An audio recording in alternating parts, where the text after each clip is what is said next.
Have you ever felt it? That strange and beautiful ache deep within your soul. It's a hunger not for food, but for more color, more life, more adventure. This is the call of the originator, the creative spark that lives inside each of us. It is the part of you that looks at the world as it is and whispers, what if? This isn't a whisper of discontent, not really. It's a whisper of possibility. It's the universe tapping you on the shoulder, reminding you that there are symphonies yet to be composed, gardens yet to be planted, and continents yet to be explored. This divine hunger is a gift. It is the engine of all creation, the force that pulls us from the comfort of the familiar and into the thrilling unknown. This feeling is primal. It is the same impulse that led our ancestors to paint stories on cave walls and to look up at the stars and wonder. The originator doesn't care about being sensible. It doesn't care about the odds. It is fueled by pure, unadulterated curiosity. It wants to know what lies just beyond the next hill.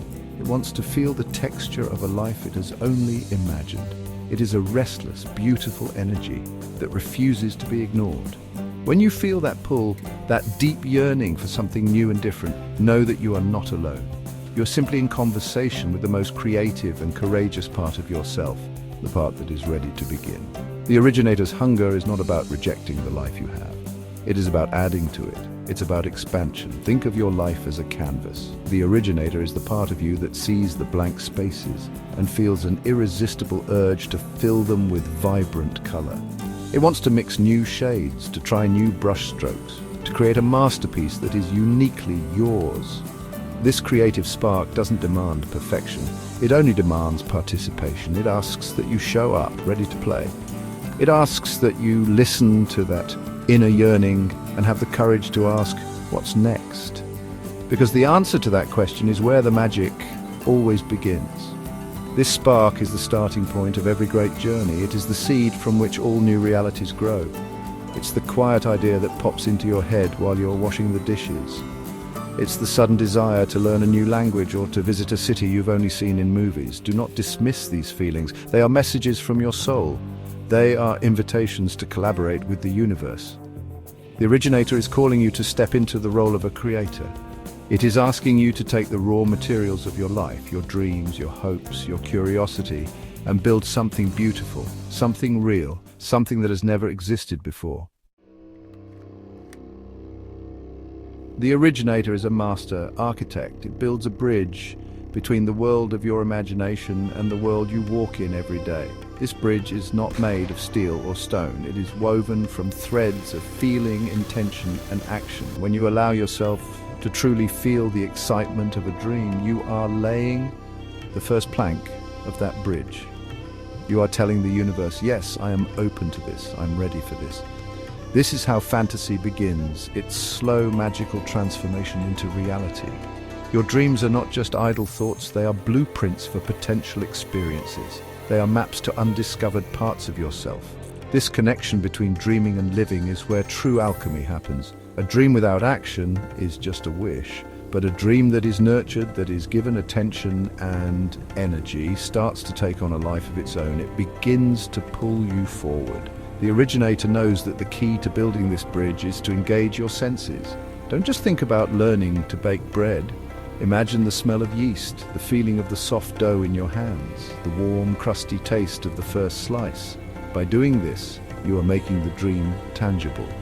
You're inviting it out of your head and into your life, preparing a space for it to land. Every time you take a small step toward your dream, you are strengthening that bridge. Maybe you buy a book about Italy. Maybe you sign up for a pottery class. Maybe you just write down your idea on a piece of paper. These are not insignificant acts. They are declarations of intent. They are proof that you're serious about your conversation with inspiration. The originator thrives on this collaboration. It sees your effort and meets you halfway, often in surprising and delightful ways. Suddenly, you might meet someone who has been to that city or find the perfect pottery wheel for sale. The universe loves a courageous heart. This process turns hopes into journeys of profound discovery. The dream you start with is often just the departure point. The real treasure is found along the way. You might set out to learn a new skill, but what you truly discover is a new sense of confidence. You might plan a trip to a foreign land, but what you really find is a new perspective on your own life. The originator doesn't just want you to achieve your dream. It wants you to be transformed by the process of pursuing it. It is in the journey on that bridge between fantasy and reality that you uncover the deepest truths about who you are and what you are capable of. Anticipation is one of the originator's most powerful tools. It's the art of living in the beautiful, shimmering space between the conception of a dream and its fulfillment. This is not passive waiting. It is active, joyful preparation. When you anticipate something, you are savoring it before it even happens. You are painting a detailed picture of your desired reality in your mind. You are tasting the victory, feeling the joy, and hearing the applause before you've even crossed the finish line. This is not foolishness. This is a form of rehearsal. You are training your heart and your mind to recognize the opportunity when it arrives. Think of a child in the days leading up to their birthday. The excitement is almost more delicious than the day itself. The child imagines the cake, the presents, the friends. This anticipation fuels their joy and makes the actual event even richer. The originator encourages us to adopt this same childlike wonder. When you have a dream, to write a book, to start a business, to run a marathon, allow yourself to live in the delicious energy of its future arrival. Research it, talk about it, daydream about it with intention. This process infuses your present moment with the magic of your future, making the journey itself a reward. Imagination is the engine of anticipation.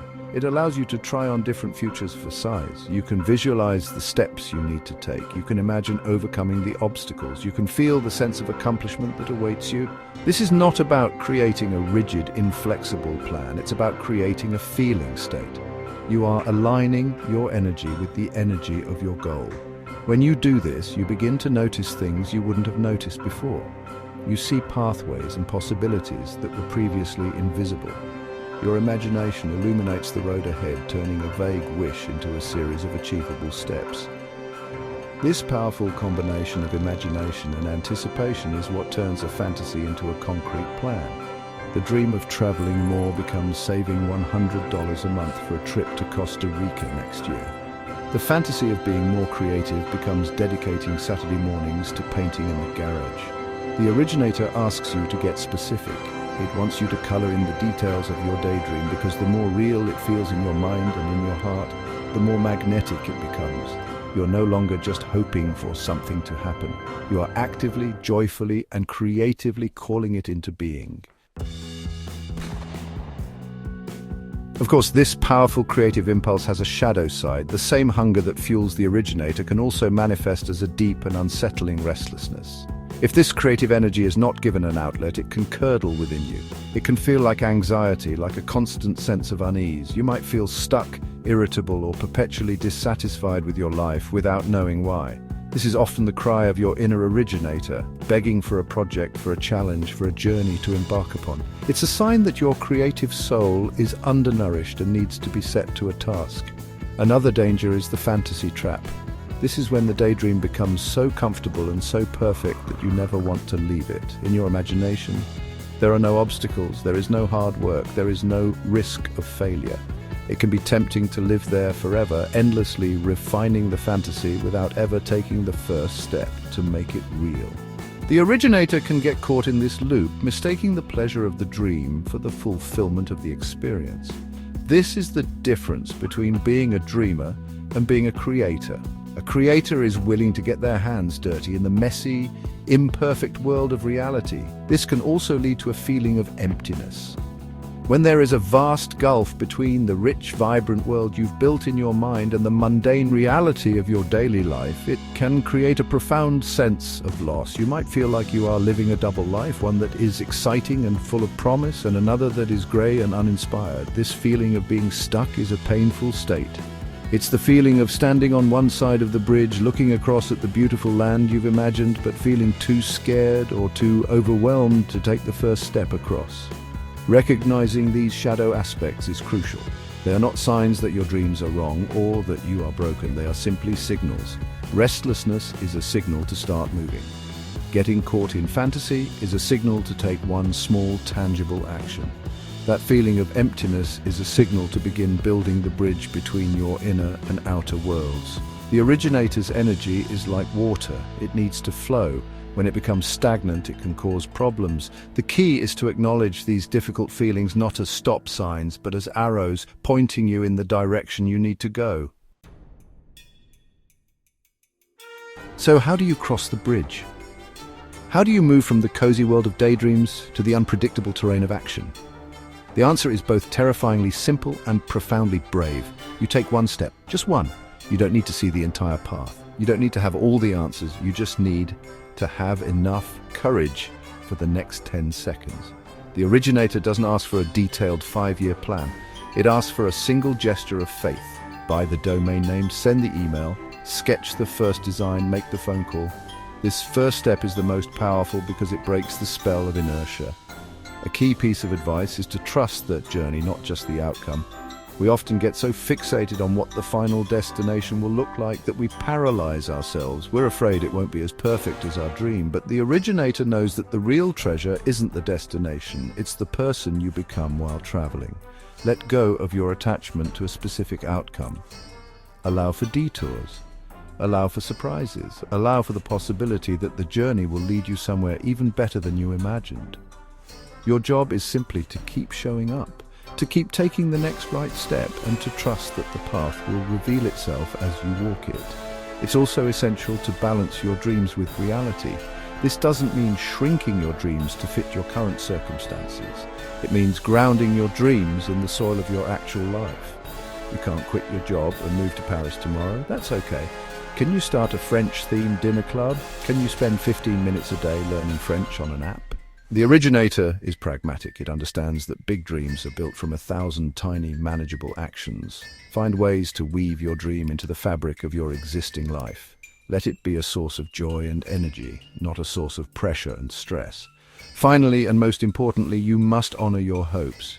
Treat your dreams with the respect they deserve. Write them down. Give them a name. Create a small altar or a vision board dedicated to them.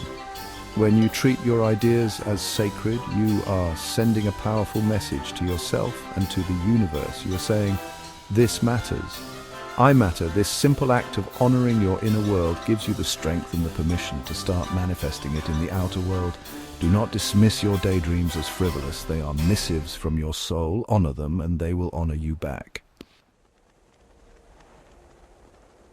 Let me tell you a story about a woman named Clara.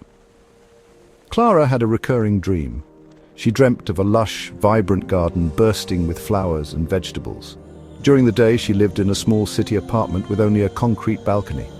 For years, the dream was just a pleasant escape, a fantasy she visited in her mind. She felt the familiar emptiness, the gap between her green imagined world and her grey, real one. The restlessness grew. One day, the originator within her had had enough. It didn't shout, it whispered, "Just one pot." Clara thought this was silly. What was one pot going to do? But the whisper persisted. So Clara went to the store and bought a single terracotta pot, a small bag of soil and a packet of basil seeds. She felt a little foolish, but she planted the seeds on her balcony. Taking this one small concrete step changed everything. It broke the fantasy trap. She wasn't just dreaming of a garden anymore, she was tending to one, however small. This tiny act of creation opened a door. Soon one pot became 3. She built a small vertical planter. She joined a community garden. Years later, Clara was known for her incredible urban gardening skills, teaching workshops and turning forgotten city spaces into green oases. It all started with honoring that first quiet whisper, just one pot. Now consider Marcus. His dream was to see the world. He spent hours scrolling through travel photos, imagining himself hiking in Patagonia or exploring the markets of Marrakesh. But he had a demanding job and a tight budget. The dream felt impossibly far away. His originator spark was flickering, smothered by practicality. He felt stuck. One evening, frustrated, he decided to do something, anything. He couldn't book a flight to Patagonia, but he could explore his own city as if he were a tourist. He started taking micro-adventures every weekend. He visited museums he'd never been to, tried restaurants in unfamiliar neighborhoods, and hiked local trails. This simple shift in perspective was transformative. By acting on the spirit of his dream, the spirit of exploration and discovery, he began to build his bridge. He started a blog about his local adventures, which connected him with a community of fellow explorers. He learned to save money more effectively. He found that the joy of discovery wasn't just available in faraway lands. It was a mindset he could cultivate right where he was. A few years later, Marcus did take that trip to Patagonia, but he often said that the real journey began the day he decided to become a traveler in his own hometown, turning his restlessness into a real lived experience. Every great creative act begins with a whisper. It's a tiny, quiet impulse, a flicker of an idea. It's so subtle that it's easy to dismiss. Your rational mind will rush in with 1,000 reasons why it's a bad idea. It's not practical, you don't have the time, you're not qualified. But the originator speaks in whispers for a reason. It's a test. It's asking, do you trust me? Honoring that whisper, even when it feels scary or uncertain, is an act of profound self-trust. It is you telling your creative soul that you're listening. It's the most important conversation you will ever have. Think of this inner whisper as your personal compass. It doesn't always point north. Sometimes it points in a direction that makes no logical sense. It might point you toward a hobby that has no monetary value.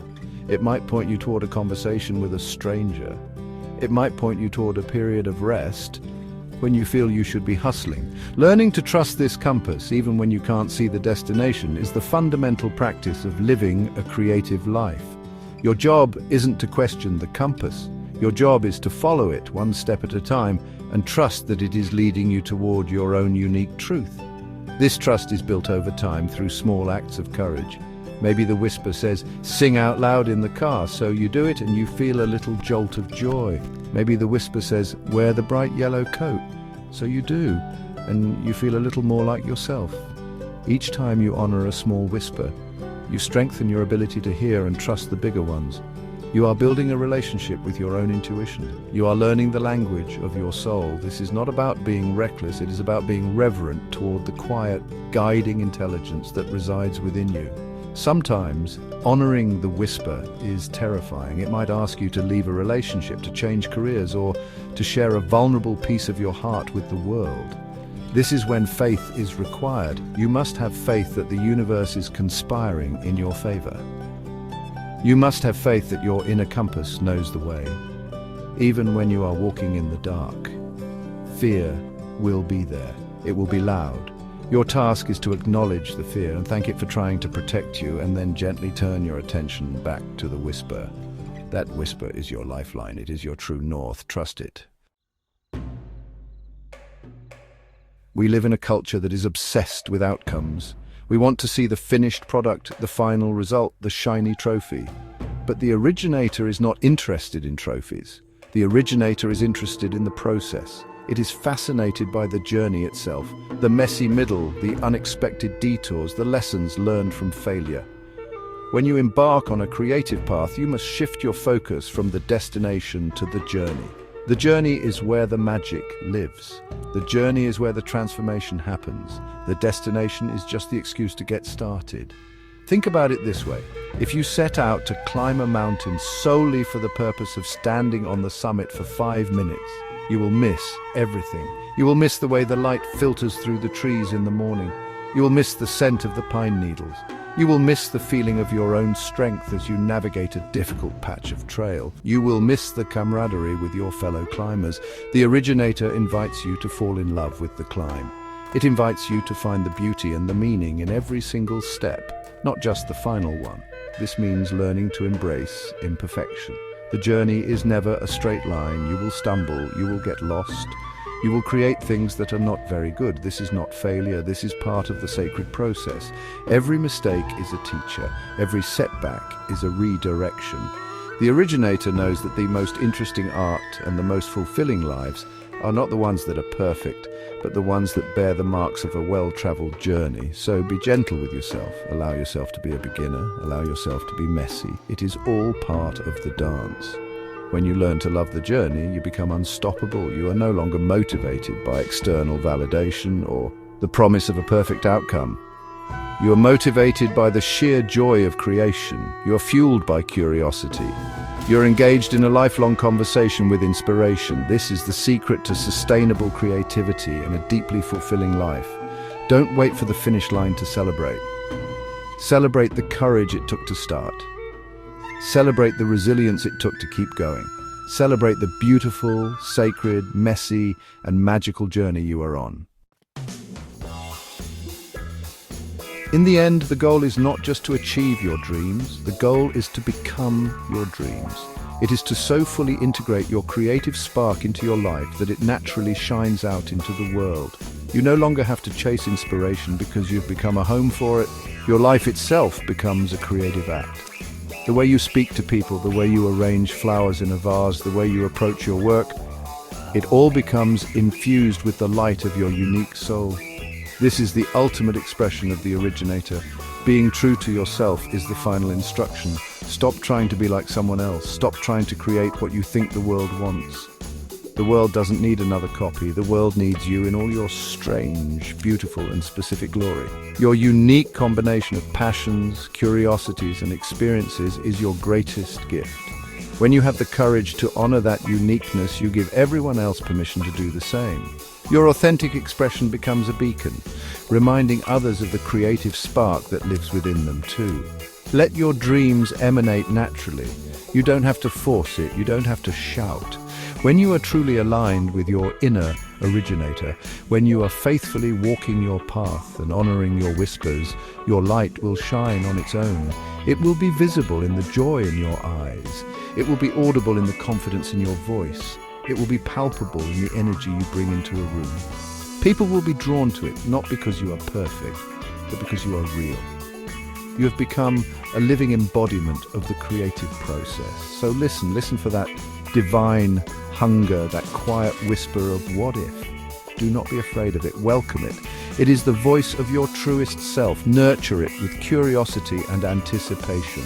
Have the courage to take the first small step and then the next. Trust the journey, embrace its imperfections, and be fiercely, unapologetically you. Your one and only job is to let the creative spark within you shine. Do that, and you will not only transform your own life, you will become a source of light for the entire world. Now go create something.